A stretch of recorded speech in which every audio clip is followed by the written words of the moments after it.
MacArthur Memorial and our artiFACTS series. The MacArthur Memorial has thousands of artifacts on display. Each artifact tells a story and provides invaluable insights into our past. Today we're going to take an up-close look at one of these artifacts. In commemoration of Pearl Harbor Day, which is coming up on December 7th, we pulled out some materials from the archives.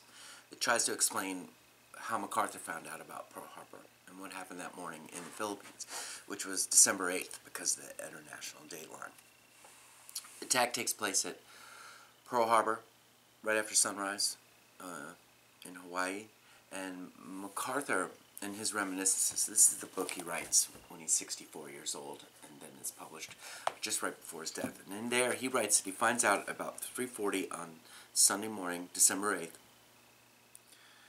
which is actually Monday morning, but says that he finds out from the War Department. The War Department sends him a message, gives him a call, tells him that the Japanese have bombed Pearl Harbor. However, in the office diary, which is right here, it's written down there that MacArthur found out from the Navy that morning. Admiral Hart was the Commander-in-Chief of the Asiatic Fleet, which was based there in Manila.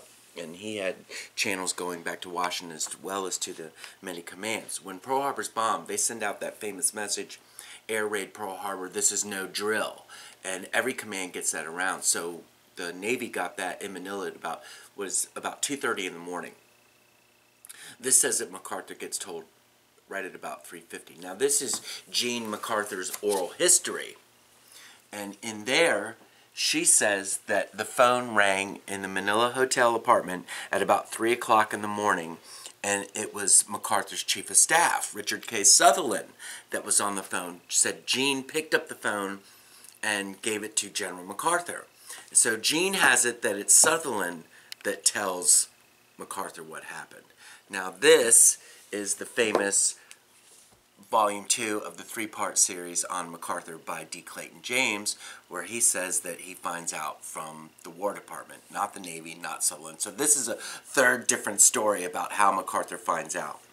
Somebody calls him at about 3 o'clock in the morning. He gets up, gets his clothes on, and goes down to Kaiewa Victoria, which is the headquarters for the United States Army Forces Far East. Now here we have a series of messages that come in. Now, in MacArthur's reminiscences, he says he didn't know of the damage of Pearl Harbor from the first information he got. He just knew that the Japanese had been bombed there. He says in his reminiscences that he thinks that maybe they suffered a setback. But these messages point out that he was definitely told what was happening and what exactly had happened at Pearl Harbor. This message right here says that 3 battleships have been reported sunk. The messages up here say that a lot of the air forces were destroyed on the ground. So by early morning, MacArthur has a very good knowledge of exactly what's happened at Pearl Harbor. 8 hours later, his air force is going to be hit at Clark Field, which is north of Manila. Half of his bomber force, 17 of his B-17 bombers, are wiped out on the ground. That's what causes a lot of the consternation, as because MacArthur had these warnings early that morning, but still the bombers get caught on the ground.